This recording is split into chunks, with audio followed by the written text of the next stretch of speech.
Eh bien, gloire à Dieu. Donc, bonsoir à tous et bienvenue dans cette nouvelle série intitulée De l'Égypte à la terre promise, comprendre les différentes saisons financières. Alors, je vais un peu vous expliquer comment le Seigneur, entre guillemets, a conduit mes pas. Et ensuite, on va rentrer dans le vif du sujet. Si vous avez des questions, n'hésitez pas à prendre des questions, à poser des questions et je vous encourage à prendre des notes. Comme vous le savez, dans les Écritures, même la Bible dit que tout ce qui a été écrit pour notre instruction. Donc tout ce qu'on voit dans les Écritures, que ce soit les histoires des peuples, les histoires des individus, la vocation de tout ce qui est écrit n'est pas juste de nous donner des renseignements ou nous donner un contexte historique par rapport à des faits passés, mais derrière chaque histoire, derrière chaque passage, il y a des leçons que nous pouvons tirer et qui sont censées nous donner une lumière par rapport à ce que nous vivons aujourd'hui. En réalité, ça, je pense que je vais en parler demain parce que demain, il y a une nouvelle série sur le mentorat. Donc, en réalité, ce qu'il faut comprendre, c'est que euh, de la même manière que l'homme est un être, on va dire, évolutif, c'est-à-dire que plus on lui laisse du temps et plus il évolue, Dieu, dans sa pensée, a toujours voulu que son peuple puisse puiser des sagesses passées pour pouvoir gagner du temps et atteindre des niveaux qui n'étaient pas atteints par le passé. Donc tout ce que nous voyons, ce sont des sagesses pour que nous puissions comprendre ce que nous vivons aujourd'hui, récupérer les éléments du passé afin de gagner du temps, compresser le temps par la lumière, par l'intelligence et la sagesse. Est-ce que jusqu'ici on est ensemble? Vous savez, il y a différents niveaux de vitesse et en tout cas le plus haut niveau de vitesse qui a été enregistré par les scientifiques, c'est la vitesse de la lumière parce que la lumière fait gagner du temps. La lumière nous donne de l'avance et la lumière nous permet de pouvoir aller vite. Et dans les Écritures se cachent des portions de lumière qui ont pour but de faire avancer les gens et de leur permettre d'avoir un niveau de vitesse. Et c'est comme ça que je le dis souvent, dans le monde spirituel et même dans la vraie vie, au final, le plus grand, oui, le plus grand n'est pas celui qui est le plus âgé, mais c'est celui qui a le plus haut niveau de lumière. Et dans les Écritures, il y a comme j'ai dit, différentes portions qui nous permettent de récupérer des lumières. Alors, parmi les personnages de la Bible ou parmi les groupes qu'on voit dans les Écritures, il y a le peuple d'Israël. Le peuple d'Israël qui est identifié comme le peuple de Dieu. Et derrière l'histoire du peuple d'Israël, on peut tirer beaucoup de leçons par rapport à comment Dieu marche avec son peuple.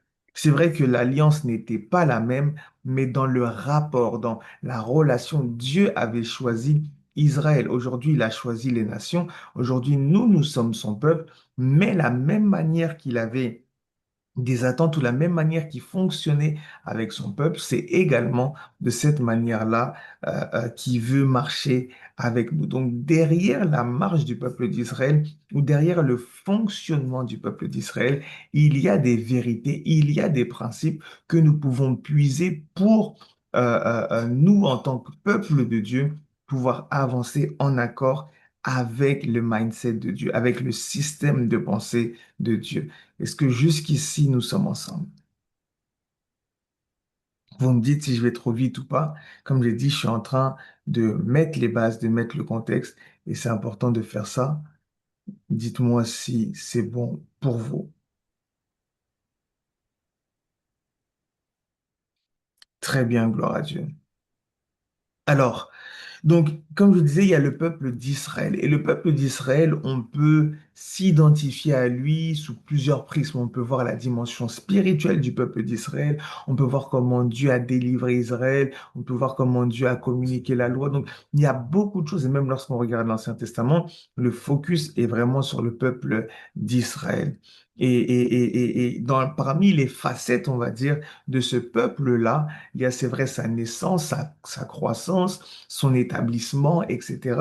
Mais il y a un aspect qui est minimiser, si je peux dire ça comme ça, c'est comment ce peuple a évolué en termes comment je veux dire ça, comment ce peuple a évolué en termes de saison d'un point de vue finance. OK? On a vu le peuple passer de l'esclavage à la liberté, de passer de la domination de Pharaon à être sous la conduite de Dieu lui-même, puis ensuite il y a eu les rois, etc. Mais il y a quelque chose qu'on étudie rarement, c'est les différentes saisons financières qu'a traversé ce peuple-là, et du coup, surtout dans la période de l'Égypte à la terre promise. Et donc, on va voir différents points, et je pense que plus je vais développer, et plus vous allez comprendre ce que j'essaye d'atteindre comme objectif. La première vérité à savoir, c'est que euh, le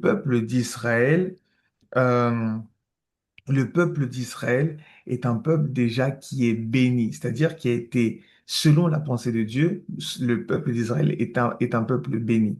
OK? Donc, je fais la transposition. Selon la pensée de Dieu, tous ceux qui appartiennent à Dieu sont censés vivre la bénédiction, sont censés être bénis. Et même la parole de Dieu déclare dans Éphésiens chapitre 1 que nous rendons grâce à Dieu, lui qui nous a bénis de toutes sortes de bénédictions dans les lieux célestes en Christ. Donc, la première chose à prendre en compte, c'est que dans la pensée de Dieu, son peuple, ceux qui lui appartiennent, sont bénis. La pensée de Dieu vis-à-vis de son peuple, la pensée de Dieu vis-à-vis de ses enfants, c'est la bénédiction et l'abondance. On le voit même lorsqu'il crée Adam, la Bible dit qu'il décide de planter un jardin en Éden, le pays des délices, et il plante, il met Adam dedans, et Adam ne manquait de rien. Adam avait les fruits, Adam avait de quoi manger, de quoi boire, Adam avait même des ressources, il avait même accès à l'or, aux diamants, aux pierres précieuses. Donc vous voyez que Dieu, dans sa pensée, a toujours voulu ça. Et lorsqu'on regarde un peu la formation du peuple d'Israël, on voit que le peuple d'Israël a été initié par la bénédiction. OK? Je répète, le peuple d'Israël a été initié par la bénédiction. Je pense que vous connaissez cette histoire. Alors, je vais prendre le passage peut-être pour pouvoir nous aider parce que j'aime bien lire les passages, vous savez. C'est dans Genèse chapitre 32. Dans Genèse chapitre 32, si quelqu'un peut me lire, Genèse chapitre 32, à partir du verset 24 jusqu'au verset 26. Genèse 32, 24 à 26. Si quelqu'un a le passage, il peut activer son micro et faire la lecture.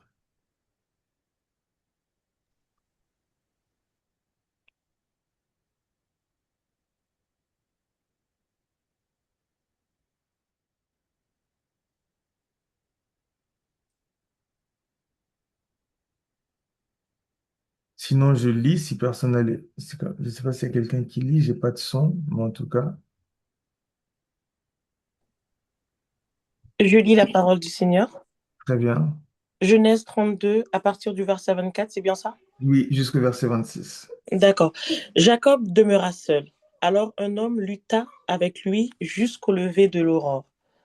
Voyant qu'il ne pouvait pas le vaincre, cet homme le frappa à l'emboîture de la hanche, et l'emboîture de la hanche de Jacob se démit pendant qu'il luttait avec lui.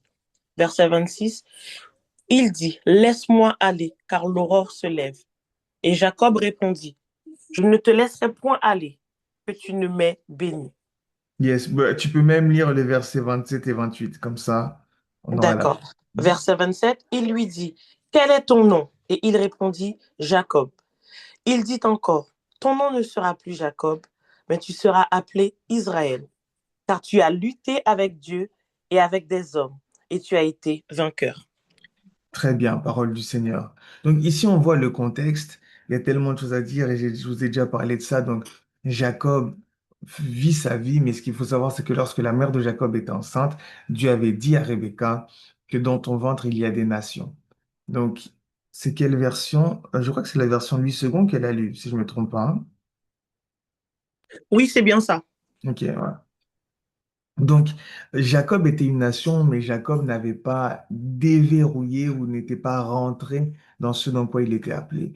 Donc, du coup, il a vécu la vie qu'il a vécue. Et au bout d'un moment, il est rentré en retraite, si je peux dire ça comme ça, et il est resté seul et il s'est battu, comme on dit. Et lorsqu'il s'est battu, il a demandé la bénédiction. Et avant de le bénir, Dieu a changé son identité. Et c'est comme ça que Israël est né.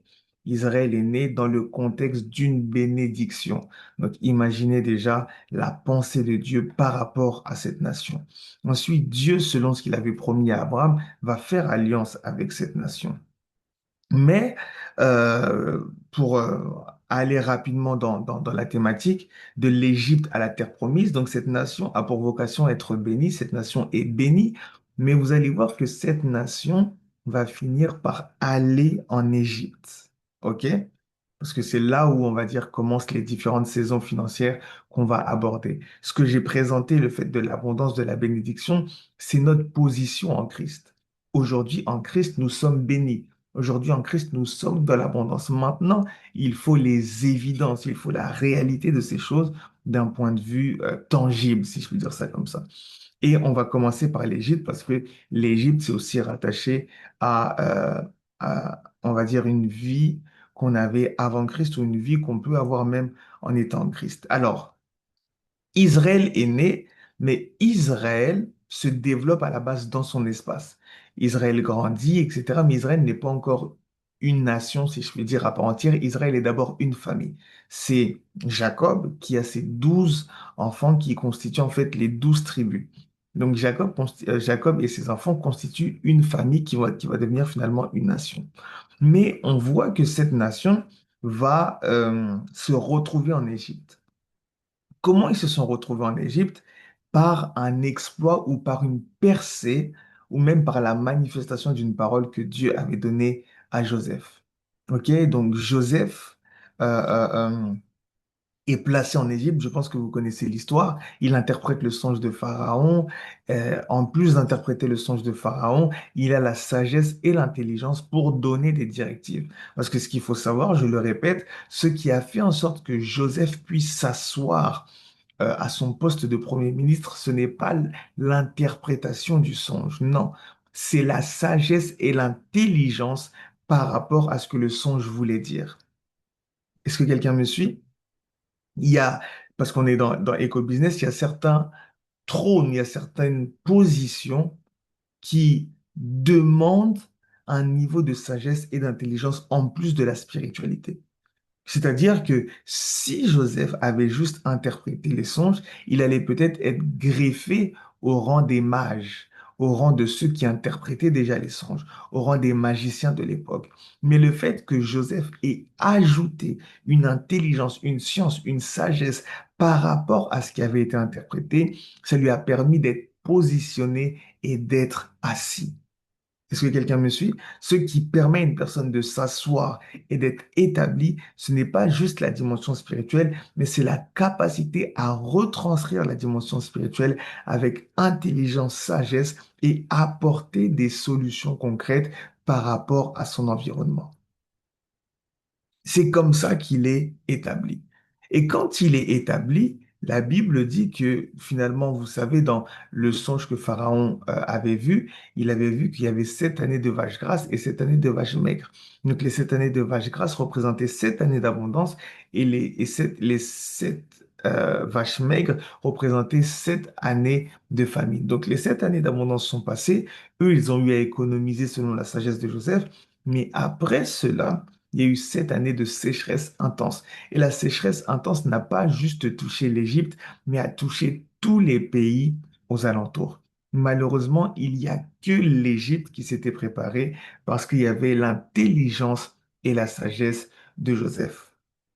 Et du coup, comme c'est que l'Égypte qui s'était préparée, les nations autour de l'Égypte ont commencé à venir en Égypte pour demander des vivres. C'est comme ça même que les frères de Joseph sont venus, etc. Et quand les frères de Joseph sont venus, le père aussi de Joseph, qui est Jacob, donc Israël, est venu en Égypte avec toute la famille. OK? C'est comme ça que ils sont arrivés en Égypte. Et c'est comme ça que finalement, le peuple d'Israël s'est installé dans un coin qu'on appelait Goshen. C'est-à-dire que comme Joseph était le premier ministre, eh ben, il a choisi bien sûr le meilleur des endroits pour son peuple, pour sa famille. C'est comme ça qu'aujourd'hui, les mosquées ont les meilleurs endroits sur le territoire parce que les maires et les adjoints aux maires sont des musulmans. Donc, en fait, c'est ceux qui prennent les décisions, favorisent leur famille. C'est aussi simple que ça. Je prie que Dieu nous fasse grâce d'avoir des personnes décisionnaires, mais qui appartiennent à notre famille et qui sauront défendre les intérêts de leur famille. Imaginez Joseph n'est pas du pays, mais il arrive à donner à son peuple la meilleure partie du pays. C'est extraordinaire. C'est extraordinaire. Alors, quelqu'un peut me lire Exode maintenant, chapitre 1, verset 8. Donc, comme j'ai dit, je suis vraiment pas pressé, mais je vous donne beaucoup d'informations pour que vous puissiez prendre des notes et parce que je veux vraiment que ça puisse rentrer à l'intérieur de nous. Exode chapitre 1, verset 8. Quelqu'un peut lire le verset 8 et jusqu'au verset 11. Je lis la parole du Seigneur. Mhm. Il s'éleva sur l'Égypte un nouveau roi qui n'avait point connu Joseph. Il dit à son peuple, voilà les enfants d'Israël qui forment un peuple plus nombreux et plus puissant que nous.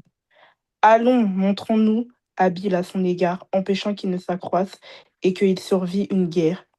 Il, il ne se joigne à nos ennemis pour nous combattre et sortir ensuite du pays. Et l'on établit sur lui des chefs de corvée afin de l'accabler de travaux pénibles.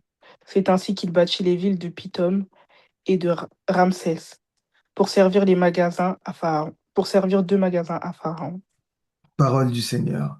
Ici, le verset clé, et j'en ai déjà parlé, je crois, mais je préfère le redire, c'est le verset 8 où on dit, il s'éleva sur l'Égypte un nouveau roi qui n'avait point connu Joseph.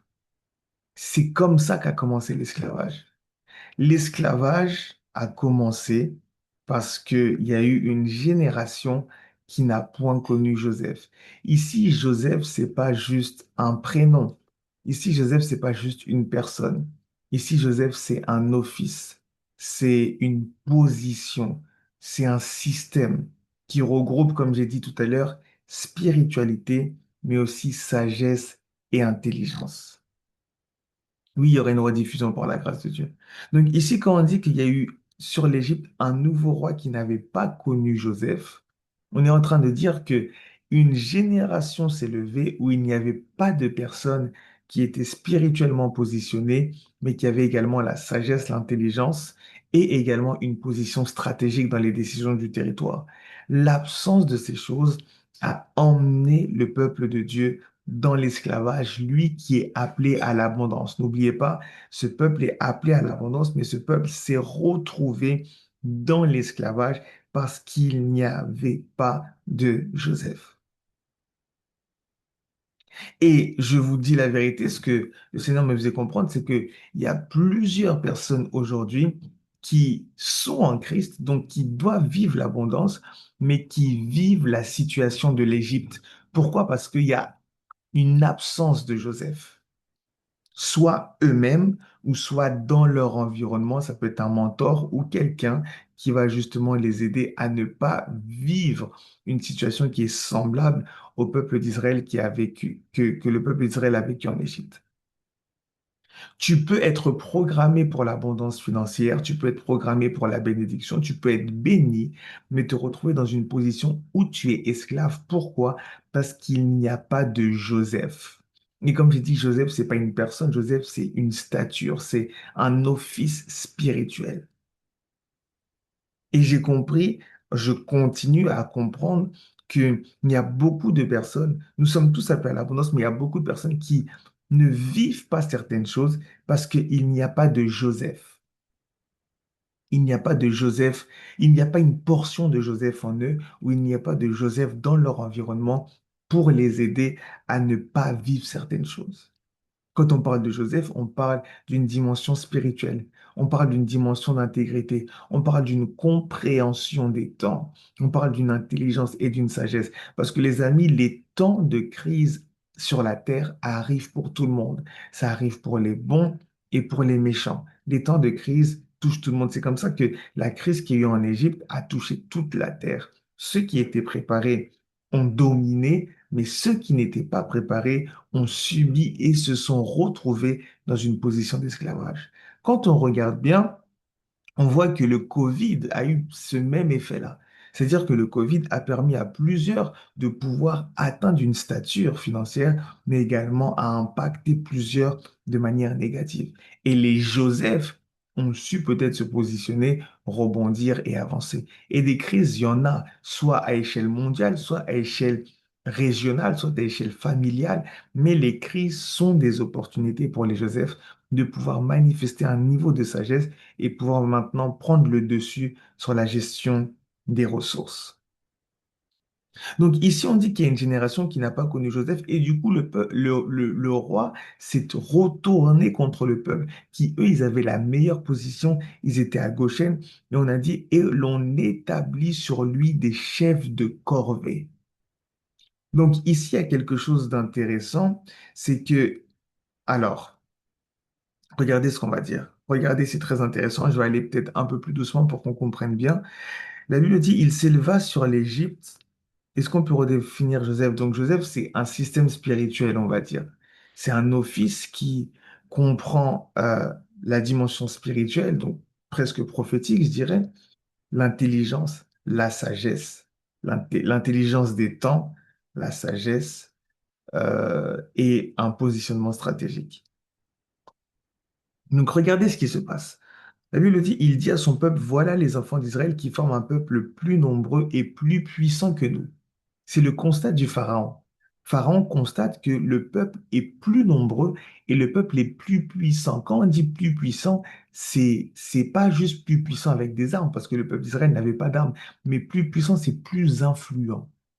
Plus puissant, c'est même plus béni. Il y a ce poids-là qui les accompagne. C'est pas juste en termes d'armes. Et on dit, et que si, alors, ils sont plus nombreux et plus puissants. Ils disent, allons, montrons-nous habiles à son égard. Regardez, on n'a pas écrit, montrons-nous violents à son égard. Non, montrons-nous habiles. Utilisons la ruse. On ne vient pas avec la force. Quand on dit montrons-nous habiles à leur égard, c'est un peu comme on dit le serpent était le plus rusé de tous les animaux. Je sais pourquoi je dis ça. Parce que certaines personnes vivent des situations et ils sont à l'aise avec cette situation. Pourquoi? Parce que cette situation n'est pas venue par la violence du diable, mais par la ruse du diable. Plusieurs personnes vivent une forme d'esclavage au niveau de leurs finances pas à cause de la force du diable, mais à cause de la ruse du diable. C'est-à-dire qu'il vient de sorte à te mettre dans une position où tu souffres, mais tu n'arrives pas à identifier que c'est une attaque et tu n'arrives pas à identifier que ce n'est pas ta place. Est-ce que quelqu'un me suit? C'est pour ça que je dis on va doucement. Montrons-nous habiles à son égard, empêchons qu'il ne s'accroisse. Donc là, on dit empêchons qu'il grandisse. Les amis, suivez bien. Donc, quand on met quelqu'un sous un système d'esclavage, sous un système pyramidal, c'est comme ça qu'on va le définir tout à l'heure, c'est pour empêcher qu'il grandisse. C'est pour empêcher la croissance. Donc, parce que regardez le verset 11, on dit, et l'on établit sur lui des chefs de corvée afin de l'accabler de travaux pénibles. C'est-à-dire qu'une personne qui est en Égypte, une personne qui est accablée de travaux qu'elle n'aime pas, est une personne qui aura de la difficulté à grandir dans la vie, à grandir intellectuellement, à grandir spirituellement, à grandir socialement.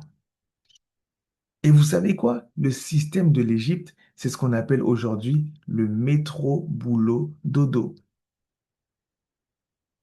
On va y arriver. On va y arriver. Je vais petit à petit parce que Écoutez-moi très bien, parce que après, c'est pas demain vous déposez vos lettres de démission, vous dites que le pasteur Elior, il a dit que toutes les personnes qui sont salariées, etc., ils sont en Égypte. Non, c'est pas ce que je suis en train de dire. C'est pour ça que je vous présente le contexte et je vous présente les effets que ça a. Moi, je connais des salariés qui sont très épanouis parce que justement, ils sont salariés, mais pas en Égypte, dans la terre promise. Je fais une petite parenthèse. Dans la terre promise, on travaille aussi. On va y arriver, vous en faites pas. La terre promise, le pays où coule le lait et le miel, n'exclut pas le travail. C'est le travail qui te permet de récupérer le lait et le miel qui coulent. Mais quand on parle de quelque chose qui coule, on parle d'une facilité d'accès. Donc vous comprenez que ce n'est pas le salariat que j'attaque. Je suis en train de mettre un contexte pour que chacun comprenne là où il se trouve d'un point de vue financier par rapport aussi à la parole de Dieu et la bénédiction de l'Éternel que nous avons eue à la croix. Et c'est des questions que tu dois te poser pour savoir si finalement dans quel état tu es. Tu dois te poser la question, est-ce que j'arrive à grandir? Vous voyez, parce qu'on dit, empêchons qu'ils ne s'accroissent. Et que s'ils survient une guerre, ils se joignent à nos ennemis pour nous combattre et ensuite sortir du pays. Donc, est-ce que je continue à m'accroître? Et on dit, et l'on établit sur lui des chefs de corvée. Regardez ce qu'on dit des chefs de corvée. Ici, on ne parle pas d'un travail, on parle de corvée, corvée. Non, je prie que Dieu nous délivre de cette position-là.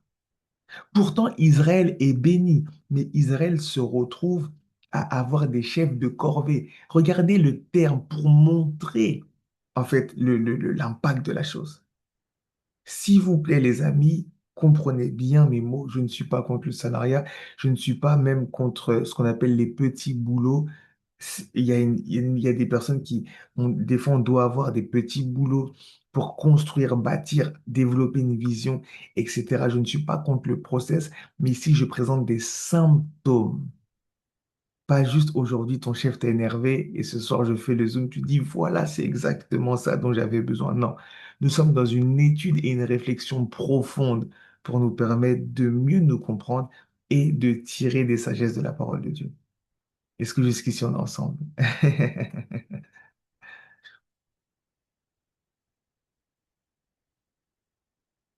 Donc, on dit, on établit sur lui des chefs de corvée. C'est même pas des chefs de projet. C'est même pas un chef, un supérieur au travail, c'est un chef de corvée. Donc, on annonce déjà la couleur. Que là, ils étaient dans l'abondance, mais on arrive à leur imposer une routine qui fait en sorte qu'ils vivent des corvées. Il n'y a aucun épanouissement. Il n'y a aucune projection dans le temps. Parce que des fois, on peut travailler durement parce qu'on sait qu'à la fin, il y aura quelque chose, il y a une vision qu'on poursuit. La Bible dit même en parlant de Jacob que Jacob a travaillé 7 années de suite pour Rachel. Et ces 7 ans sont parus pour lui comme 7 jours parce qu'il l'aimait. Donc la vision qu'il avait lui a permis de supporter et de passer au travers ce travail-là. Mais on dit que ici, c'était des chefs de corvée afin de l'accabler de travaux pénibles. Ici, le seul objectif, c'est d'accabler la personne. C'est même pas qu'elle grandisse, c'est même pas qu'elle se développe, c'est de l'accabler, de l'écraser. Est-ce que quelqu'un me suit? Et on dit au verset 11, c'est ainsi qu'il bâtit les villes. Oh, ça c'est dangereux. La question que tu dois te poser, c'est ce que tu fais t'aide à bâtir quelle ville, quel territoire? Ton activité sert quel gouvernement, quel royaume?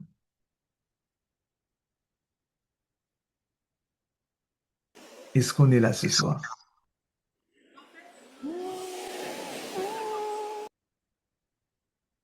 Est-ce que quelqu'un comprend ce que je suis en train S'il y a des questions, vous allez poser vos questions. Donc les corvées, les travaux pénibles ont eu pour objectif de bâtir les villes de Pithom et de Ramsès. Oh mon Dieu, laissez-moi juste vérifier quelque chose. J'ai pas vérifié ça dans mon étude, mais je veux voir si il y a une signification derrière les mots Pithom et Ramsès. Ah, je ne sais pas si ma connexion va me le permettre, mais on voit ici que... alors, attendez.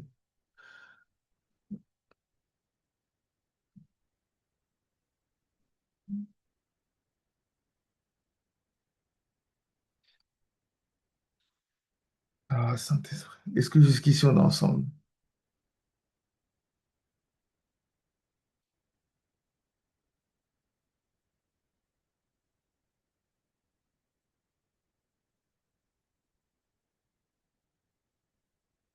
Très bien.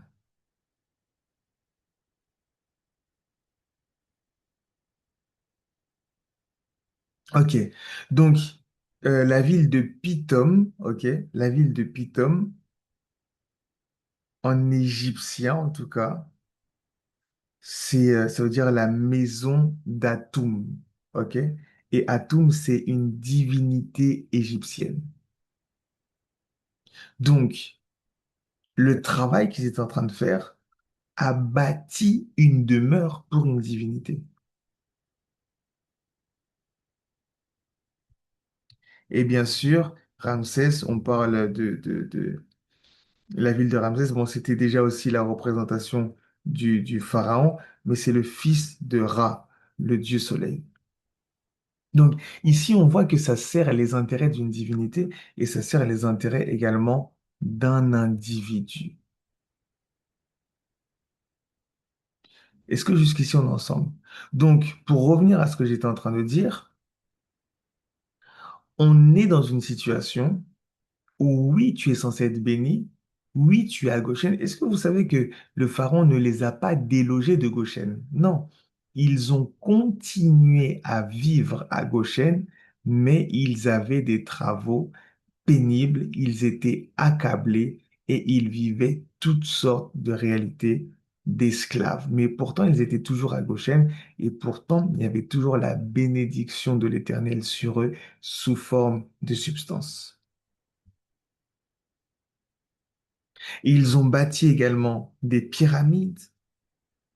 Ils ont fait un grand travail, non pas pour leurs intérêts, non pas pour le royaume, non pas pour Goshen, mais pour les divinités de l'Égypte et pour les intérêts du patron. La question que je te pose ce soir, c'est quels sont les intérêts que tu sers de par ton travail? Est-ce que ce que tu fais sert aux intérêts de Ramsès, aux intérêts de la ville de Pithom, ou est-ce que ce que tu fais sert aux intérêts de Goshen ou sert aux intérêts de Dieu qui t'a béni?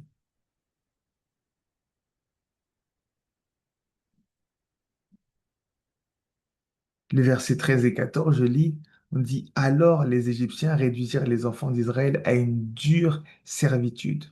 Ils leur rendirent la vie amère par de rudes travaux en argile et en briques et par tous les ouvrages des champs, et c'était avec cruauté qu'ils leur imposaient toutes ces charges. Je répète, ici on parle d'un peuple qui est béni, ici on parle d'un peuple qui est à Goshen, mais qui est sous le système de l'Égypte, sous le système de Pharaon, un système qui t'empêche de grandir, qui t'empêche de t'accroître, un système qui t'empêche de servir les intérêts de Dieu, un système qui te met dans une servitude. En fait, dans ce système, tu as juste de quoi pouvoir continuer à travailler pour atteindre les objectifs de la personne.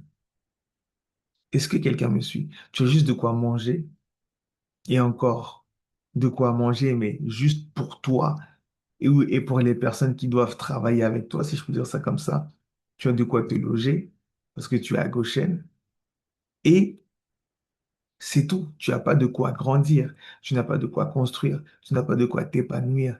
Tu vis sous un système qui est très serré, qui est très dur et qui t'empêche de servir les intérêts de Dieu. Et c'est contraire à la volonté de Dieu.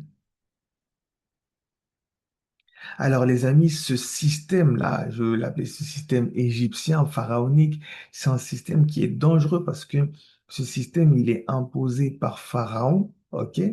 Pharaon qui est un individu, un homme politique, c'est vrai, mais qui a une dimension spirituelle. Et là, je tire votre attention. La dernière fois, je parlais avec une personne qui me racontait son expérience au travail, etc. Et qui m'expliquait en fait que le patron était franc-maçon. Ça, c'est une chose, ok. Mais en fait, que toutes les personnes qui venaient, ils venaient toujours. En fait, c'est comme si au bout de 3 mois, 5 mois, 6 mois dans l'entreprise, c'est comme si ces personnes fanaient. On aspirait leur énergie. C'est comme si, en fait, plus les jours avançaient, plus on prenait de leur énergie. On les écrasait mentalement, on les broyait psychologiquement et on puisait de leur énergie. Ça, c'est quand il y a une dimension spirituelle derrière. Mais au-delà de la dimension spirituelle derrière aussi, il peut y avoir une forte dimension de domination. Moi qui vous parle, j'ai eu à travailler dans la compta et j'ai eu une expérience, en tout cas un début d'expérience qui était vraiment, je m'attendais pas à ça. C'est-à-dire que le niveau de travail qu'il y avait, la quantité de travail qu'il y avait, était tellement importante qu'en fait, je commençais à rentrer dans une forme de crise de stress, mais sans m'en rendre compte. C'est-à-dire que je commençais à énormément manger sans comprendre pourquoi, et je commençais à avoir des plaques, des grosses plaques d'eczéma. Et puis ensuite, je suis parti consulter le médecin. Il m'a dit, mais c'est le stress. Et quand il m'a dit ça, c'est comme si les écailles sont tombées de mes yeux. Et j'ai commencé à voir comment je travaillais et finalement, qu'est-ce que ça servait, dans quel état je me sentais, comment ça touchait à mon énergie, à ma force de prière, à ma force de croissance, si je puis dire ça comme ça. Et je me suis dit, wow, Seigneur, il faut que je me repositionne. Des fois, les amis, c'est pas juste changer de lieu, mais c'est changer de positionnement spirituel. Parce que comme j'ai dit, il y a, c'est vrai, la domination de Pharaon, mais ce qui lui a permis également de maintenir cette domination, c'était l'alliance qu'il avait avec les divinités et également l'une des choses qui lui permettait de faire asseoir sa domination, c'était le Nil. Parce que le Pharaon puisait sa force à partir des eaux. Et vous allez voir que les esprits des eaux attaquent beaucoup les ressources. Les esprits des eaux attaquent beaucoup les richesses, attaquent beaucoup l'énergie des gens. Ils puisent dedans dans les idées créatives, les idées de business. C'est ça, c'est ce qu'ils font. Ils puisent dans l'énergie, ils puisent les ressources. Vous voyez même dans les films, les dessins animés, vous allez voir que au fond de l'eau, il y a toujours des trésors, des boîtes en bois là avec des trésors, etc. C'est une image qu'on voit à la télé, mais c'est quelque chose de réel. Mais c'est comme ça que certaines personnes, lorsqu'ils ont besoin d'inspiration, lorsqu'ils ont besoin d'atteindre un certain niveau de ressources, ils font des pactes avec les esprits des eaux. Ce n'est pas que ça appartient aux esprits des eaux, c'est qu'ils ont puisé ça quelque part.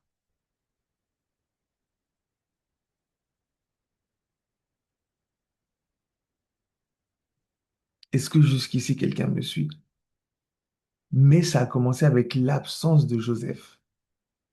C'est-à-dire que Dieu peut nous bénir, mais l'absence de spiritualité, l'absence de discernement, l'absence d'intelligence, l'absence de sagesse, l'absence de gestion des crises, l'absence d'intelligence des temps, toutes ces choses peuvent faire en sorte que même si Dieu nous a bénis, on se retrouve à vivre une vie que Dieu n'avait pas prévue pour nous.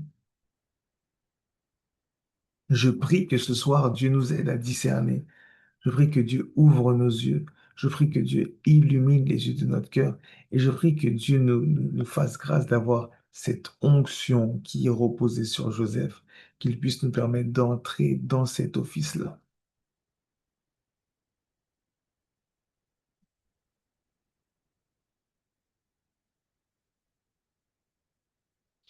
Malheureusement, lorsqu'une génération ne connaît pas Joseph, même si un Joseph émerge, il aura quand même besoin d'un Moïse parce que lorsque un peuple rentre sous une forme d'esclavage, il y a un besoin de délivrance.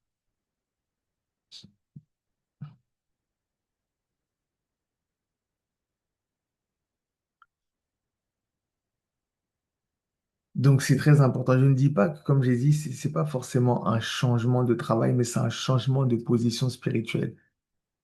Vous savez, vous pouvez être dans le même lieu, mais les réactions ne sont pas pareilles. Vous pouvez être dans le même lieu, mais vous voyez que pas votre situation change. Vous voyez que oh, vous travaillez, oui, dans le même lieu, vous faites la même chose, mais vous pouvez atteindre des objectifs qui sont plus grands. Vous voyez que vous travaillez, mais oh, d'un coup, vous avez la force de grandir. D'un coup, vous avez la force de vous développer. D'un coup, vous avez la force de pouvoir émerger socialement ou de mettre en place des projets annexes qui vous permettent de grandir ou bien de pouvoir vous développer à côté, faire quelque chose, lancer un business, apprendre une nouvelle langue, faire du sport, etc.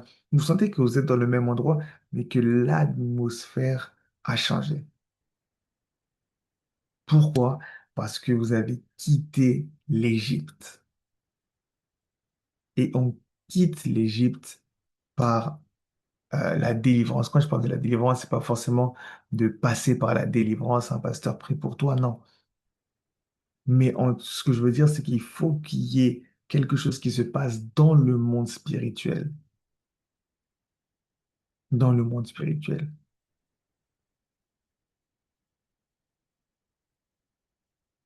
Est-ce que jusqu'ici, on est ensemble? Est-ce que je suis en train d'aider quelqu'un à comprendre?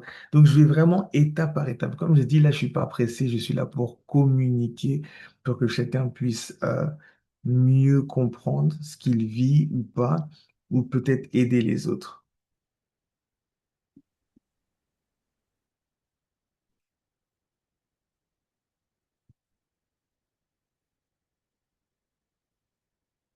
Très bien.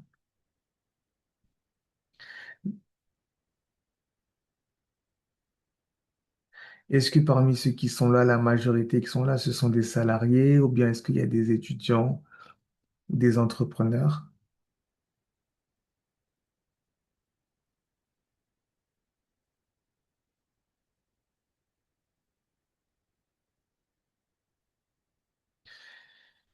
C'est une très bonne question et la réponse est oui. Un auto-entrepreneur peut se retrouver dans le même cas s'il y a absence de Joseph.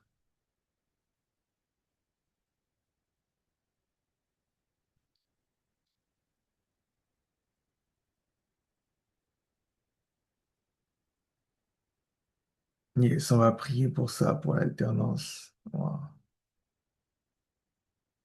Ok.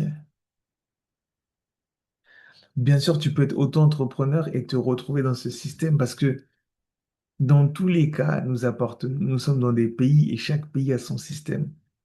Donc tu peux te retrouver là et être accablé par l'URSSAF ou autre. J'ai quitté mon poste de salarié récemment à cause de ça, l'Égypte, la tête dans le guidon, suffisamment bien pour respirer au jour le jour, pas suffisamment pour explorer. Waouh.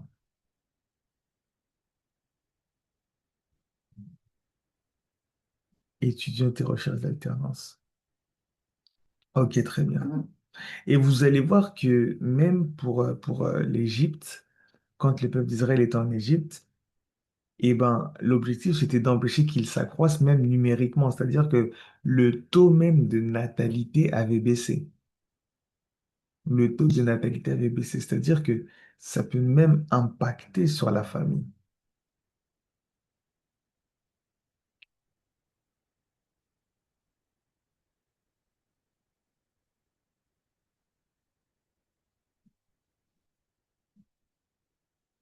Waouh. La nuance, elle est intéressante parce que Oh mon Dieu. C'est pour ça que j'ai dit étudier les symptômes. Ne prenez pas tout terre à terre. Oh non, moi je gagne 800 euros, je suis en Égypte. Non. Regardez ce qu'elle a dit. Elle gagnait très bien sa vie. Tu peux être en Égypte. avec 5 000 € par mois.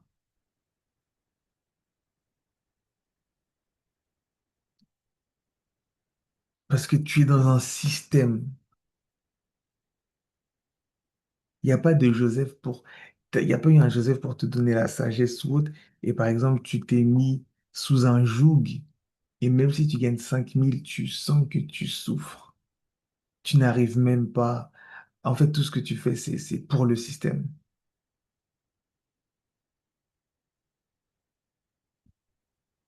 Je sais que, par exemple, au Canada, ce qui m'expliquait, ce que eux tous ils m'expliquaient, c'est que au Canada, il y a beaucoup cette notion de crédit. Ça veut dire, limite, tu peux rien acheter sans crédit. Ils te forcent même à prendre des crédits et puis tu as une note crédit score. Et en fonction du score que tu as de ton crédit, on t'autorise des choses. Mais ta voiture, ils vont dire non, on veut un crédit. En fait, ils mettent un maximum de crédit.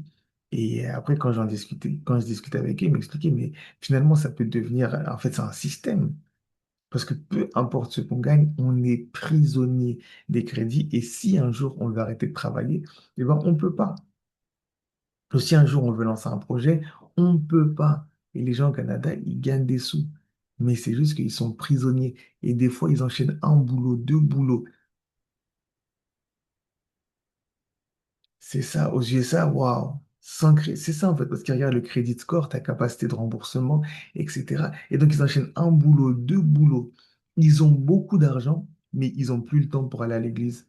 Ils ont beaucoup d'argent, mais ils n'ont plus le temps pour servir Dieu. Ils ont beaucoup d'argent juste pour accumuler des biens. Mais il n'y a pas d'accroissement. C'est pas ça la volonté de Dieu, les amis. La volonté de Dieu, c'est que oui, on soit béni. Et les amis, même, c'est pas question de, c'est pour ça que c'est bien qu'on en parle. C'est même pas une question de salaire. C'est pas une question de salaire. C'est une question de où tu te situes, dans quelle saison tu es financièrement parlant.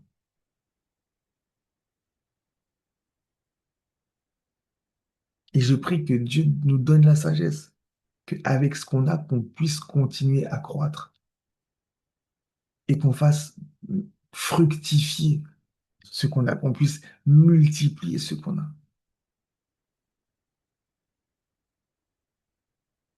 Ah, Isbert, il comprend très bien de quoi je parle. Que Dieu te bénisse encore. Que Dieu te bénisse. Vous savez, j'ai pas l'habitude de faire ce genre de témoignage, mais si on a eu QLLS Orléans et QLLS Genève, il faut beaucoup prier pour Isbert. Il faut beaucoup prier pour lui et lui dire merci. Si vous le croisez dans la rue, dites-lui merci.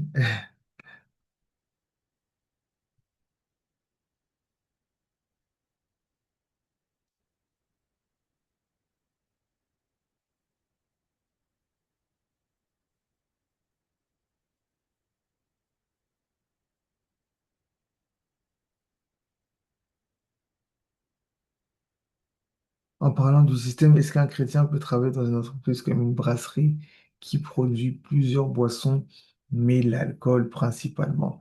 Ouf, c'est une bonne question. Comme je disais tout à l'heure, on a vu que le peuple d'Israël en Égypte, ils ont participé à la construction d'une ville en l'honneur d'une divinité.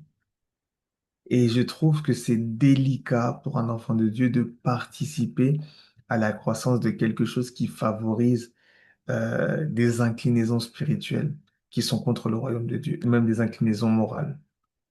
Je trouve que c'est délicat. Après, je sais, en fait, bon, c'est quoi? Tu sers les bières aux gens, tu donnes les bières, ou bien tu es dans la compta de la structure, ou bien c'est des questions, et je pense que c'est au bout d'un moment aussi, il y a un niveau de conviction de où est-ce que Dieu t'envoie et pourquoi il t'envoie là-bas. Parce qu'en fait, ce qu'il faut comprendre, et ça, on va le comprendre, je pense, au fur et à mesure, on va développer les choses, c'est que peu importe où tu travailles, il faut que tu comprennes que tu travailles pour Dieu. C'est ça, en fait, la finalité. C'est que tu peux être salarié, mais tu travailles pour Dieu. Tu es salarié, mais tu travailles pour Dieu. C'est-à-dire que quand tu es au travail, ton vrai patron, c'est Dieu. Et en fait, le travail, c'est juste un moyen que Dieu te donne actuellement pour pouvoir travailler pour Dieu. Mais demain, il peut te bénir. Vous savez, les personnes qui vivent le moins de miracles financiers, si je peux dire ça comme ça, ou de dimensions de finances surnaturelles, ce sont les salariés. Pourquoi? Parce qu'ils ont davantage la conscience qu'ils travaillent pour leur patron que la conscience qu'ils travaillent pour Dieu. Ça veut dire que la chose à laquelle ils s'attendent, c'est leur salaire. C'est-à-dire qu'ils se disent que mon niveau de vie va augmenter lorsque mon salaire va augmenter. Ils se disent que ah, lorsque j'aurai mon salaire, je vais faire ça, ça, ça, ça, ça, ça, ça. Et donc, du coup, ils font de leur salaire une forme de source. Alors qu'en vérité, c'est Dieu la source. Et Dieu permet, en fait, ce salaire-là. Mais de la même manière qu'il permet qu'il y ait le salaire, il peut aussi permettre qu'il y ait autre chose. Mais en fait, les gens qui sont dans le salariat ne s'attendent même pas à ça. Ils se disent la seule manière par laquelle Dieu peut me bénir financièrement, c'est en touchant quelque chose dans mon travail. Non, c'est faux. C'est faux et archi faux. Il peut te demander de faire un placement. Il peut même envoyer quelqu'un pour te bénir. C'est pas plus que c'est pas, les amis, les bénédictions financières, les visitations, les connexions divines, toutes ces choses. C'est pas que pour les pasteurs, c'est pas que pour ceux qui, non, non, non. C'est pour toutes les personnes qui considèrent que Dieu est leur source. Il y a un témoignage, je ne sais pas si je l'avais partagé avec vous, mais j'ai prêché récemment et j'ai parlé de ça. J'ai écouté une prédication du pasteur Mohamed Sanogo. Et le pasteur Mohamed Sanogo, il était en train d'expliquer comment Dieu avait renouvelé son intelligence par rapport à ça. Euh, il disait que nous, les enfants de Dieu, on prie mal. Et il a donné il disait qu'aujourd'hui, les enfants de Dieu prient mal. Et aujourd'hui, les enfants de Dieu voient tout sous le prisme de l'argent. Et Dieu lui a fait la reproche par rapport à ça. C'est-à-dire que Dieu lui a dit, tu vois tout sous le prisme de l'argent. Ça veut dire que si demain tu as besoin d'une voiture, qu'est-ce que tu vas faire? Tu vas dire, Seigneur, donne-moi l'argent afin que j'achète une voiture. N'est-ce pas que vous allez tous faire ça? Vous en faites pas, moi aussi je l'ai déjà fait. Tu vas dire, Seigneur, donne-moi l'argent pour que j'achète une voiture. Seigneur, donne-moi l'argent pour que j'achète une maison. Seigneur, fais grâce que j'ai un nouveau salaire, touche, permets que ma demande d'augmentation passe pour que je puisse avoir une voiture. Et Dieu lui a reproché et Dieu lui a dit, mais pourquoi tu me demandes de l'argent pour avoir une voiture? Pourquoi tu me demandes pas une voiture? Ça a l'air bête, mais c'est une question de qui est ta source et, et quel espace tu donnes à ta source. Les amis, je me suis juste connecté, j'ai vu qu'il était en live. C'était un pas de conférence, je crois. J'ai juste vu qu'il était en live, j'ai cliqué, je suis tombé juste sur ce passage-là. Et puis après, j'ai quitté parce qu'il y avait une autre personne qui devait monter dans la voiture. Donc, c'était vraiment ce que je devais écouter. Tu demandes à Dieu une maison, mais regarde, bizarrement, tu dis pas, Seigneur, donne-moi une maison. Tu dis, Seigneur, fais que ma période d'essai soit validée. Comme ça, j'aurai le CDI et je pourrai faire un dépôt à la banque. N'est-ce pas? Mais c'est ce qu'on demande. C'est normal, c'est ce qu'on demande. C'est comme ça qu'on a été conditionné. Mais Dieu lui a fait la reproche. Dieu lui a fait la reproche. Et il a dit, il a dit, comment on appelle ça? Il a dit au pasteur Mohamed Sanogo, il dit, dans la prière du Notre Père, je vous dis de dire, donne-nous le pain de ce jour. Je vous ai pas dit, donne-nous l'argent pour qu'on achète le pain à la boulangerie, mais donne-nous le pain, donne-nous les ressources. Pourquoi tout doit passer par l'argent? Il a commencé à lui parler de ça parce qu'en fait, sa femme venait de lui dire, oui, il faudrait qu'on puisse acheter une maison, etc. Peut-être qu'ils étaient dans un appartement à l'époque, qu'il faut qu'on achète une maison. Et lui disait, mais avec mon salaire de pasteur, je peux pas, en fait, je peux pas acheter une maison avec mon salaire de pasteur. Et donc, c'est comme ça qu'il est parti en prière et que Dieu lui a reproché ça. Et après, le pasteur Mohamed Sanogo, il a dit, OK, je change ma prière. Et il a commencé à prier, il a commencé à dire à Dieu, Seigneur, donne-moi, j'ai besoin d'une maison. J'ai besoin d'une maison, donne-moi une maison, etc. Il a plus dit, donne-moi l'argent. Il a plus dit, donne-moi un deuxième travail. Il a plus dit, je sais pas quoi. Il a juste dit, donne-moi une maison. Dans la semaine, pendant qu'il avait ses entretiens pastoraux, il y a quelqu'un qui entre dans son bureau et qui lui dit, Pasteur, Dieu m'a mis à cœur de vous donner deux maisons. Vous avez bien entendu, pas une maison, mais deux maisons. Et la personne pas fait la donner tout ce qui était, enfin, cessation de enfin, la donner la propriété, etc. Nanana, et lui a donné deux maisons. Et c'était la leçon de sa vie.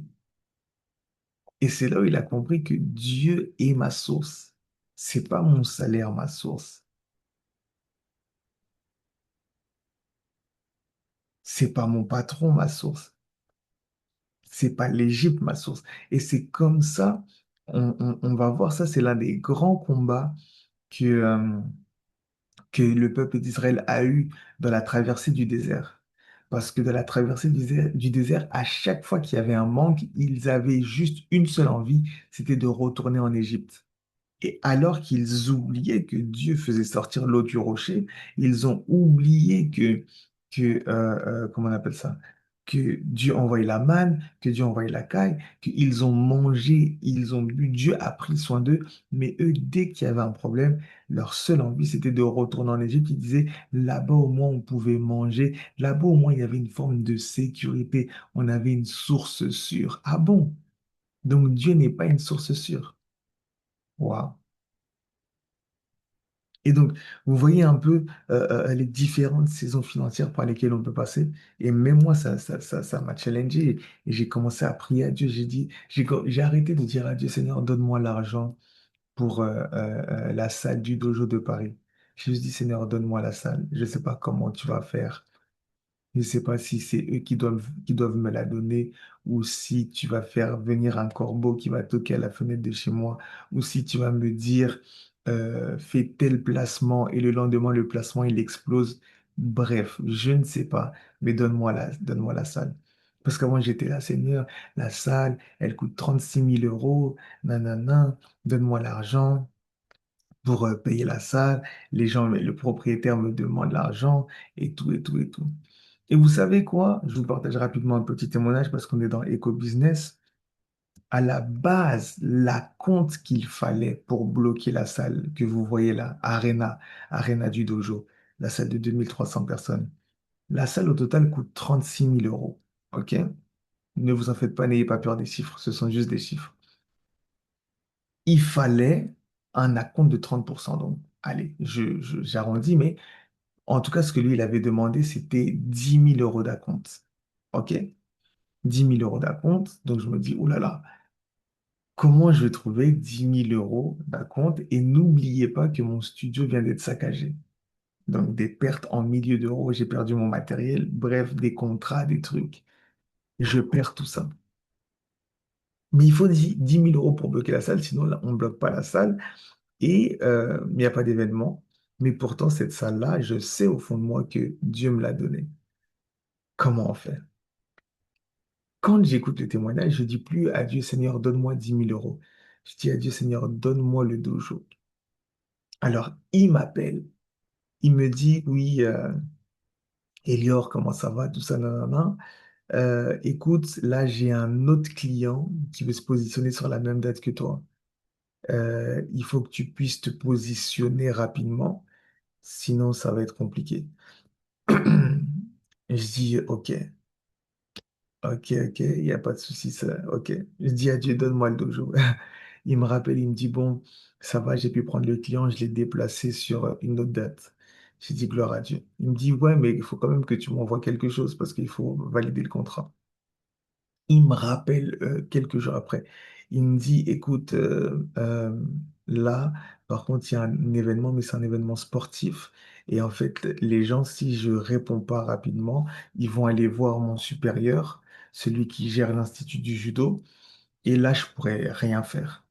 Donc, si tu me donnes quelque chose et que je valide le contrat, là, je pourrais Présenter le contrat validé. J'ai besoin des 10 000 euros. Si Seigneur, donne-moi le dojo. Je fais une opération en interne. Je vois des messages à des personnes que Dieu met à cœur. Voilà, on a la salle, mais pour valider la salle, il faut participer financièrement. Ok, ok, il y en a qui peuvent m'envoyer ce qu'ils m'envoient, etc. Et en quelques jours, j'arrive à récolter 1 600 euros. 1 600 euros, c'est très bien. Mais par rapport aux 10 000 euros, c'est presque une dîme, vous voyez. Donc, entre-temps, il m'écrit. Il me dit, bon, écoute, comme j'ai envie de valider ton contrat, j'ai envie de bloquer ta date parce que c'est vous qui m'aviez contacté en premier. Donne-moi juste 5 000 euros et puis on bloque la date. C'est ouf, ok, ça devient un peu plus atteignable. Mais je dis pas à Dieu, Seigneur, donne-moi 5 000 euros. Je dis, Seigneur, donne-moi le dojo. Ensuite, il m'écrit, il me dit, ouais, c'est comment? Parce que là, s'il va voir le supérieur, c'est compliqué et tout, et la date, elle va sauter, etc. Et sachant que le week-end avant, il avait mis quelque chose, le week-end après, il avait mis quelque chose, et même moi, je voulais cette date-là. Je me dis, bon, ok, tout ça. Il me dit, écoute, envoie, même si t'as pas 5 000, si tu as 3 500, 4 000, envoie. Je dis, bon, ok, j'envoie, ok, je te tiens au courant. Donc, moi, quand je fais le truc, j'ai les 1 600. Je dis, bon, je vais lui envoyer les 1 600 pour qu'il voie déjà qu'il y a un mouvement et pour lui demander s'il a reçu. Et ensuite, je vais lui dire que je veux lui envoyer une deuxième partie. Parce qu'il y a des gens qui m'ont fait des promesses, etc. et tout. Je lui envoie la deuxième partie pour au moins attendre 3 500. Donc, je lui envoie les 1 600. Je lui envoie un texto. Ouais, c'est comment? Est-ce que tu as pu recevoir déjà les 1 600, tout ça, nanana. Et il me répond. Il me dit, ouais, j'ai reçu les 1 600. Écoute, on va valider le contrat avec les 1 600 et tout. Et pour le reste, on verra après. Donc, quand il me dit ça, je me dis, Saint-Esprit de Dieu. Là où il fallait bloquer avec 10 000 euros condensés, là, avec 1 600 euros. Donc, 1 600 euros sur 36 000 euros. Donc, ça veut dire que le mec, il prend un risque et il se dit que je bloque la salle et je laisse à un gars de me payer 35 000 euros alors qu'il m'a donné 1 600 euros d'acompte. Mais j'ai juste dit à Dieu, Seigneur, donne-moi le dojo. Donne-moi. C'est tout ce que il se dit, donne-moi le dojo. C'est un témoignage pour vous montrer qu'il y a source et source. Personne ne fait ça. Qui va accepter ça? Déjà, ça fait moins sérieux, etc. Là, pendant qu'on était en live, là, il m'a envoyé un message. J'ai vu, il m'a envoyé un message. Il m'a dit, bon, il va falloir quand même m'envoyer une autre partie, etc. Là, je viens de recevoir des messages pendant qu'on était en live. Mais vous voyez comment c'est fou, les amis. Mais je dis à Dieu, Seigneur, donne-moi le dojo. J'ai plus de studio de podcast. Mon entreprise, elle est à terre, mais Seigneur, donne-moi le dojo. Je ne sais pas comment tu vas faire, mais tu vas le faire. Bien sûr, ça ne va pas nous empêcher de planifier, ça ne va pas nous empêcher de travailler, ça ne va pas nous empêcher de solliciter les partenaires, etc. Mais dans tous les cas, si les gens donnent, c'est Dieu, c'est pas les gens. Si les gens si les gens ne donnent pas, Dieu va faire autrement.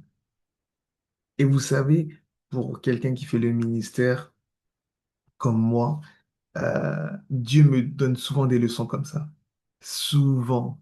Il y a des fois, je me dis, ah Seigneur, je sais que telle personne-là, c'est une personne qui va aider pour telle chose. Et bizarrement, c'est ce mois-ci où la personne a une situation ou un truc, ou limite même des fois, c'est moi qui dois l'aider. Et ce que j'attendais vient d'un autre côté inattendu. Vous voyez comment Dieu fait les choses? Tout ça pour nous dire que c'est lui notre vrai Abba. La Bible dit, c'est Jésus qui parle, quand vous priez, dites notre Père qui est dans les cieux, notre Abba qui est dans les cieux. Et Abba, ça veut dire source. On a des sources sur la terre, mais on a une source dans les cieux. Notre source qui est dans les cieux. C'est pour ça qu'on est capable de dire, donne-nous du pain quotidien. Les amis, dans le désert, il n'y avait pas de boulangerie. Mais Dieu a dit, comme ils doivent manger, les anges, vous allez préparer du pain au ciel et vous allez leur livrer. Non, les amis. Non, non, non, non, non. Non, non, non, non, non. C'est incroyable. Dieu a dit aux anges, vous allez préparer du pain et vous allez leur envoyer parce qu'il n'y a pas de boulangerie. Et des fois même, il y avait du vent, un vent qui soufflait et qui ramenait de la viande. Le vent, il vient d'où? Comment il en... Non, les amis, c'est Dieu notre source. Et l'objectif de l'Égypte, c'est de te faire oublier que c'est Dieu la source. L'objectif de l'Égypte, c'est que tu sois tellement accablé, que tu vis seulement pour le lendemain. Tu n'as plus de vision d'avenir. Tu n'arrives plus à te projeter. Tu n'arrives plus à t'accroître. Et tu bâtis des choses que tu ne connais pas. Tu fais grandir des choses que tu ne connais pas. Tu bâtis des villes pour des pharaons. Mais Goshen, le lieu de ta bénédiction, ne grandit pas. Les amis, on va le voir lors de la prochaine séance. Pourquoi Dieu a insisté pour que le peuple d'Israël sorte avec des ressources? Si les ressources n'étaient pas importantes et que le plus important c'était de sortir de l'Égypte, il serait déjà sorti. Parce qu'à un moment, Pharaon va dire à Moïse, il va dire, vous, vous sortez, mais vous laissez vos bœufs, vous laissez vos animaux. Et Moïse a dit, mais attends, si on sort sans nos animaux, avec quoi on va offrir? Avec quoi on va sacrifier ce qu'on doit donner à Dieu? Est-ce que vous comprenez la guerre qu'il y a derrière ça?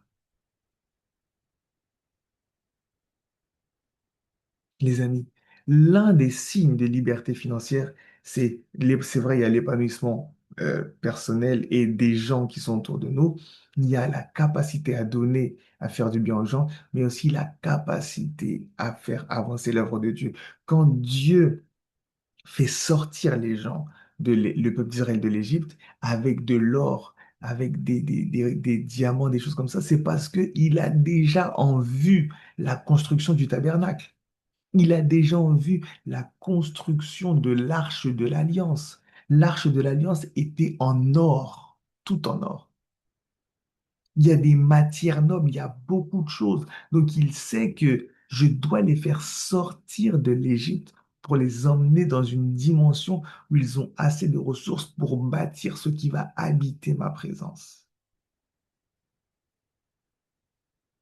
Les amis, quand Dieu vous bénit, même vous que Dieu a béni, vous êtes déjà béni, comme j'ai dit, mais que Dieu aussi va bénir tangiblement.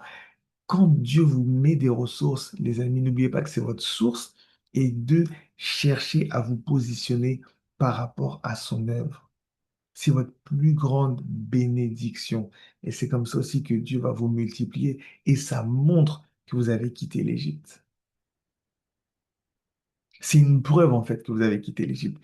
Les moments, les amis, les moments les plus difficiles pour moi, c'est quand je suis bloqué dans le fait de participer à l'avancement de l'œuvre de Dieu. C'est là où je sens que je suis en danger et que ça va pas spirituellement.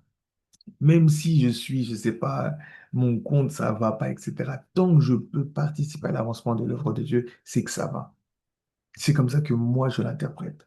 Et c'est comme ça que vous pourrez demander à ma femme, des fois, quand j'ai la possibilité de faire avancer l'œuvre de Dieu, quand je dis faire avancer l'œuvre de Dieu, c'est même pas que QLLS, hein.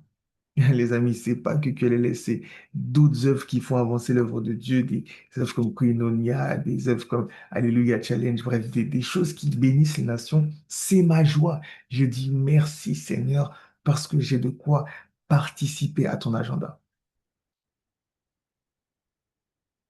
Mais quand tout ce que j'ai, c'est pour payer mes factures, payer mes courses, payer mes trucs et me dire comment je vais faire le mois prochain, je me dis, Seigneur, il y a quelque chose qui va pas. Soit il y a une sagesse que j'ai pas, soit il y a une dimension de Joseph que j'ai endormi, ou soit il y a une force de Pharaon qui cherche à s'imposer sur moi pour m'empêcher de m'accroître. Et les amis, derrière les ressources, il y a beaucoup de choses. Je n'aurai même pas le temps de vous parler de ça. Est-ce que vous savez, un jour, l'heure est déjà avancée, je dois vous laisser. Il y a une phrase que j'ai entendue, je me suis dit, My God, Il y a des gens qui pensent vraiment différemment. Il y a quelqu'un qui a dit, quand, j'allais dire quand Dieu, non, parce que c'est pas un chrétien, mais il dit, quand tu commences à avoir de l'argent, l'une des premières choses que tu dois changer, c'est ton alimentation. J'ai dit, waouh! Là, vous voyez ça, c'est simple pour vous, mais je vous dis la vérité, c'est deep. C'est deep. Parce que tu as le choix maintenant de manger plus sainement, de prendre soin de ton corps et du coup d'être davantage productif. C'est ça aussi l'accroissement. Ah, mon Dieu. C'est dans les détails comme ça, dans les possibilités que tu as. Est-ce que quelqu'un me suit ce soir?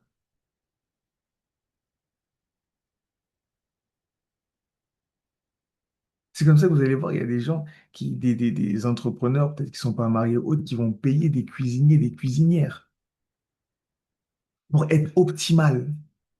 On lui sert des plats, il y a une quantité de protéines qui lui permet d'être productif. Il y a une quantité de vitamines, des choses, etc. On sait que tout est réglé. Des fois, c'est l'absence de temps. Tu rentres, tu es fatigué, ton mental est fatigué. Je vous ai dit, quand j'étais sous stress, je mangeais exagérément. Donc, tu es là, tu dis, bon, je prends un testi croustille, je prends un grec, je prends un McDo, je prends un truc. Tu peux le faire une fois, mais si tu le fais 5 fois par semaine, c'est compliqué. Même ta vie de prière peut prendre un coup. Même ton estime de soi peut prendre un coup. Je ne sais pas si vous comprenez jusqu'où ça peut aller, les amis. Voilà pourquoi je prie ce soir. Oh, on a commencé une série magnifique. Je crois que Dieu va nous aider. Parce que, bien sûr, il n'y a pas que l'Égypte comme saison financière. On va parler du désert, on va parler de toutes ces choses. Mais je prie pour quelqu'un ce soir.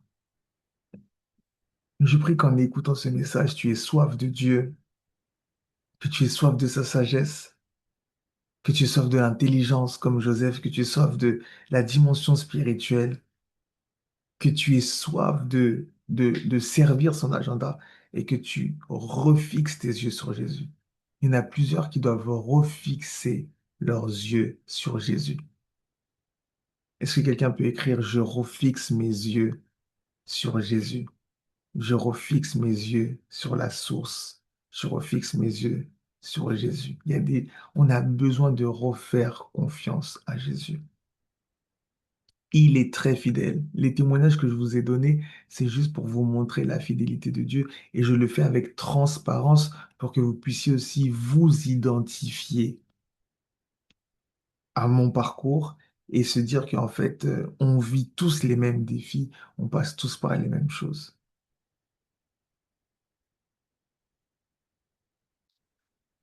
Les amis, je vais prier pour plusieurs choses. J'ai à cœur de vous bénir. Euh, il y a des salariés qui sont là. Dieu va guider, va orienter. Avant la fin du mois d'août, Dieu va vous orienter, va vous donner des sagesses pour bien placer votre argent.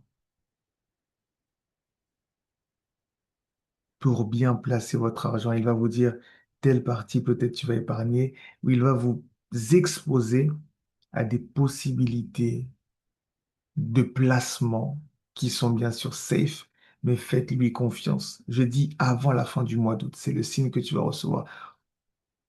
Je ne parle pas des groupes Telegram qu'on te met sur Instagram ou autre. Je parle de quelque chose où il y aura une opportunité, il y aura quelque chose. Tu vas tomber sur un article de journal et puis tu vas voir que, ok, il y a possibilité peut-être de prendre des actions dans telle entreprise. Voilà pourquoi c'est important de s'intéresser aussi à l'économie, aux finances, etc. Mais c'est quelque chose que je sens fort dans mon esprit et je libère cette grâce pendant que je parle au nom de Jésus-Christ. La Bible dit, tu entendras une voix qui te dira, voici le chemin, marche-y. Je prie que tu entendes cette voix qui te dira, voici le chemin, voici là où tu dois investir, voici là où tu dois retirer ton argent, voici là où tu dois semer, voici là où tu dois aller pour rencontrer telle connexion divine, voici avec qui tu dois t'associer, voici l'idée que tu dois commencer à développer. Voici l'aspect de ton entreprise que tu dois mettre en avant. Voici le type de client que tu dois approcher. Je prie, mon Père et mon Dieu, la source qui vient des cieux, la source immuable. La Bible dit, tout don parfait, toute grâce excellente viennent d'en haut, viennent de notre Père. On l'appelle le Père des Lumières, en qui il n'y a ni changement, ni ombre de variation. Que le Père des Lumières t'illumine dans cette saison.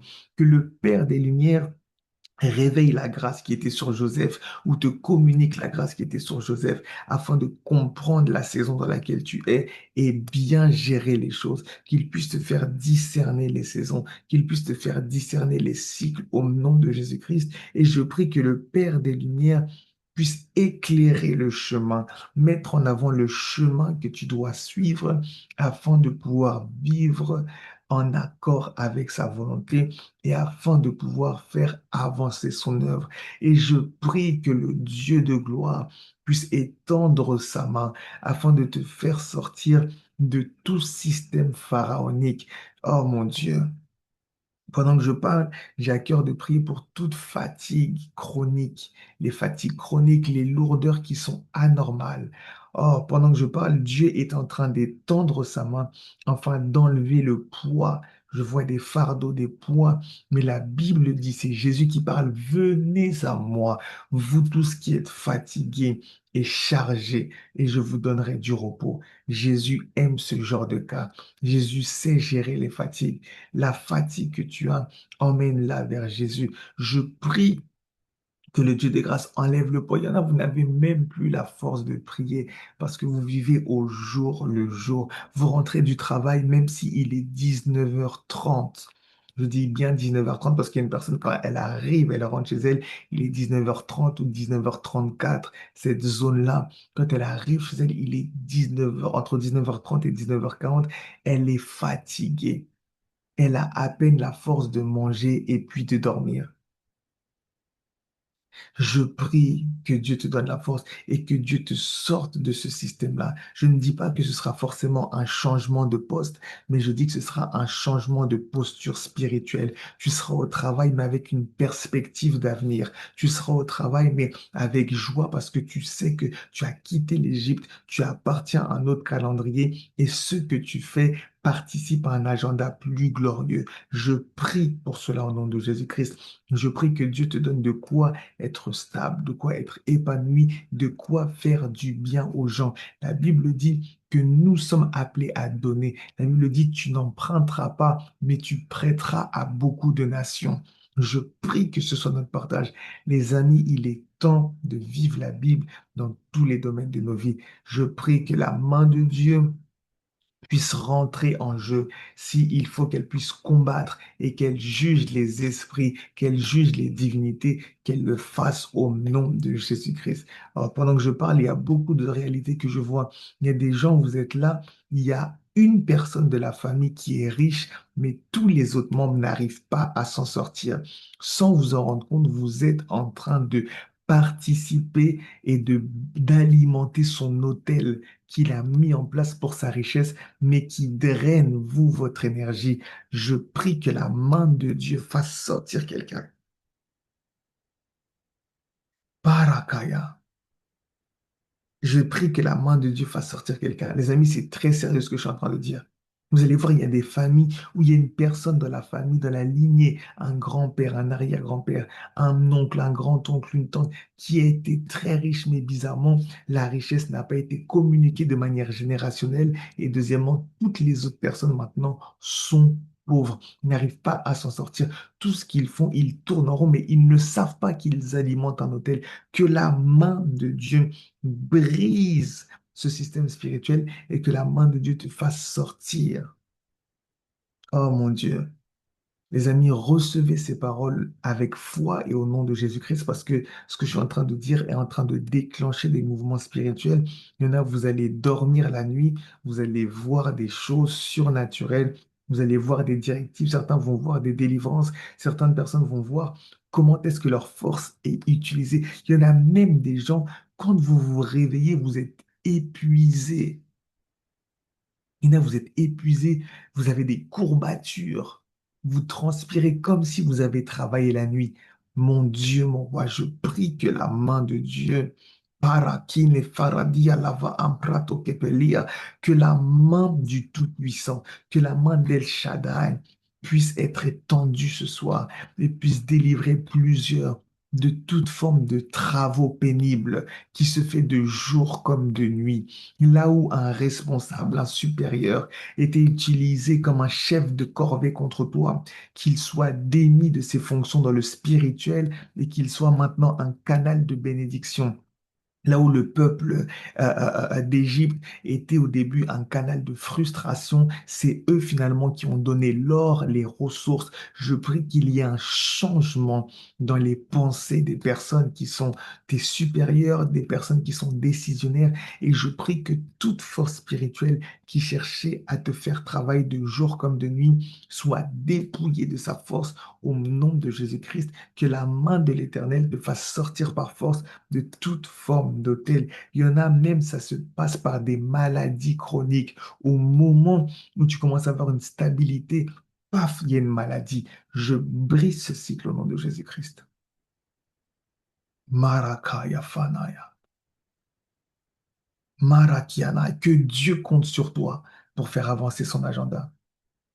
Les amis, une personne qui fait avancer l'agenda de Dieu dans tous les cas, j'aime ce que la Bible dit en parlant d'Abraham, je te bénirai et je ferai de toi une source de bénédiction. Je prie que tu rentres dans la dimension où tu es béni, mais aussi tu es une source de bénédiction, où tu as de quoi prendre soin de toi, de tes proches, donner aux pauvres, donner aux sans-abri, mais également faire avancer l'œuvre de Dieu, participer à l'agenda de Dieu, soutenir des orphelinats, soutenir la construction des écoles, faire avancer les choses pour la gloire de Dieu. Et Père, je prie que tu nous fasses grâce sous cette onction, sous cette atmosphère, je prie encore une fois pour le dojo de Paris. Donne-nous le dojo. C'est tout ce que je te demande. Pendant que j'étais en train de faire cette session, tu vois que Laurent m'a écrit. Tout ce que je te demande, donne-nous le dojo. Donne-nous le dojo. Les gens ont soif, Seigneur. Les gens ont déjà pris leur billet alors que la billetterie n'est pas sortie, Seigneur. Les gens ont annulé des voyages. Les gens vont venir de l'étranger. Seigneur, donne-nous le dojo. C'est tout ce qu'on te demande. Donne-nous le dojo. S'il faut que tu me bénisses, moi, bénis-moi. Je donnerai pour le dojo. Si tu me donnes 36 000 € et que c'est que pour le dojo et c'est pas pour moi, pour mon loyer ou autre, fais-le. Si tu dois bénir quelqu'un qui est connecté, fais-le. Si tu dois mettre à cœur quelqu'un qui est connecté, fais-le.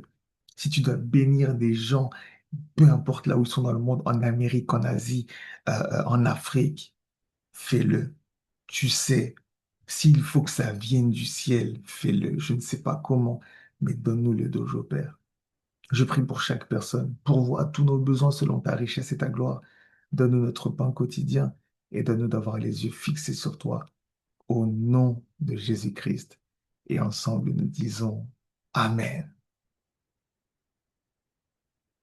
Waouh, waouh, waouh. Quelle première soirée. Ça faisait longtemps qu'on n'avait pas eu ce genre de soirée, d'échange. Est-ce que quelqu'un est béni? Est-ce que quelqu'un a reçu quelque chose? Est-ce que quelqu'un a compris quelque chose?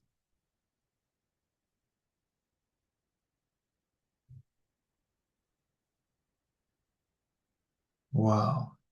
Que Dieu vous bénisse. Envoyez-moi vos témoignages. Envoyez-moi vos témoignages. Envoyez-moi ce que Dieu va faire. Comme j'ai dit, j'ai hâte de recevoir vos témoignages.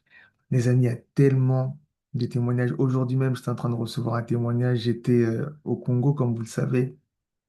Et il y a une personne qui est venue me voir qui avait une situation délicate. En fait, elle n'avait pas son passeport et elle avait besoin de son passeport parce qu'elle doit faire des études à l'étranger. Et pour avoir pour récupérer le passeport au Congo, c'était compliqué. En fait, les démarches avaient été faites, mais quand c'était son tour, il y avait des problèmes d'imprimante, il y avait voilà, Zayan est là, c'est son petit frère, il y avait des problèmes d'imprimante, des problèmes bizarres, des choses comme ça.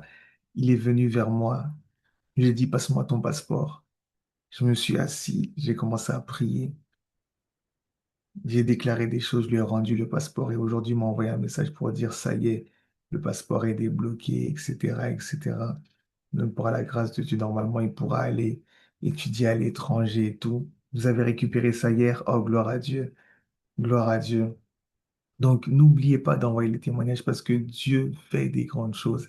Il y a tellement de témoignages que je reçois jusqu'aujourd'hui. Faites confiance à Dieu. Et voilà, là, c'est la reprise des sessions. Demain, on va parler d'un thème très important pour ceux qui sont concernés. On va parler du mentorat. Du mentorat. Oh, j'ai hâte de partager. Ah, gloire à Dieu pour ton témoignage, Adèle. J'ai hâte de parler avec vous du mentorat. C'est quoi un mentor? C'est quoi un mentoré? C'est quoi un mentorat? Qu'est-ce que la Bible dit sur ça? Est-ce que c'est biblique? C'est... Vous voyez, aujourd'hui, tout le monde veut être mentor des gens. Ou bien même, il y a des personnes aussi qui viennent me voir et qui me disent, oui, je veux que tu sois mon mentor, mais c'est quoi? C'est quoi les implications? C'est quoi les implications que je sois ton mentor, par exemple? Vous savez, des fois, lorsqu'il n'y a pas de définition précise, eh ben, on n'arrive pas à se positionner. Donc, demain, on va parler de ça et je me suis dit, que il faut que je fasse cette session-là pour vraiment discerner, parce que j'ai pris vraiment, je prends des résolutions au fur et à mesure des années, et par la grâce de Dieu, lundi, Dieu m'accorde une année de plus, ce sera mon anniversaire. Donc, une des décisions que j'ai prises, c'est d'être beaucoup plus intentionnel par rapport aux relations. Donc, toutes les personnes qui disent, oui, tu es mon mentor, je veux que tu sois mon mentor, il faut d'abord que je puisse enseigner ces gens-là. C'est quoi un mentor? C'est quoi son rôle?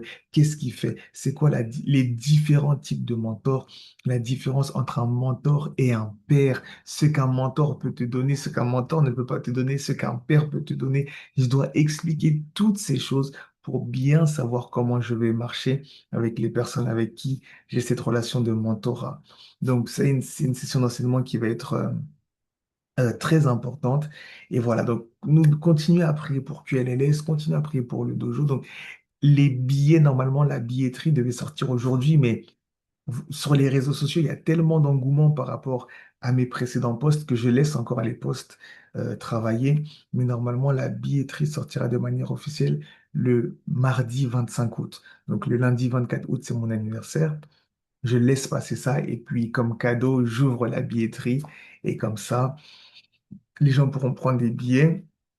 Il y a différents types de billets. Il y a le billet gratuit, mais il y a aussi le billet soutien à 20 euros et le billet bâtisseur à 35 euros pour que ceux qui ont les moyens puissent prendre les billets soutien et bâtisseur. Comme ça va aussi aider à prendre en compte les charges de l'événement.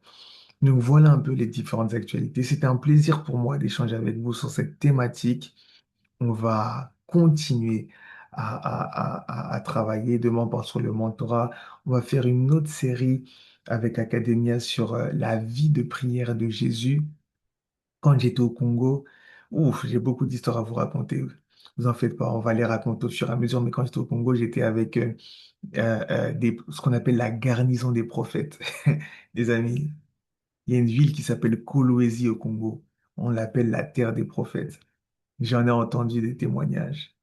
Et bref, je vous parlerai de la prière, de la vie de prière de Jésus, tout ce que la Bible nous dit sur la vie de prière de Jésus, pourquoi il priait sur les montagnes, les heures de prière qu'il avait, les types de prière qu'il a pratiquées. Donc ça, c'est une autre série aussi qu'on va commencer. Mais pour vous dire que les activités ont repris, c'est ouvert à tous, n'hésitez pas à partager, etc. La rediffusion de ce soir, normalement, je vais mettre ça sur YouTube. Je suis en train d'hésiter à, peut-être que je vais enlever la partie du témoignage du dojo, ou bien peut-être que je vais laisser, je sais pas. Si je poste directement, c'est que j'ai laissé la partie du témoignage. Sinon, c'est que j'ai enlevé parce que cette partie, c'est plus entre nous. Que Dieu vous bénisse, c'était un plaisir d'être avec vous. Merci pour votre confiance. On se dit rendez-vous demain à 21 heures pile. À très vite. Que Dieu vous bénisse.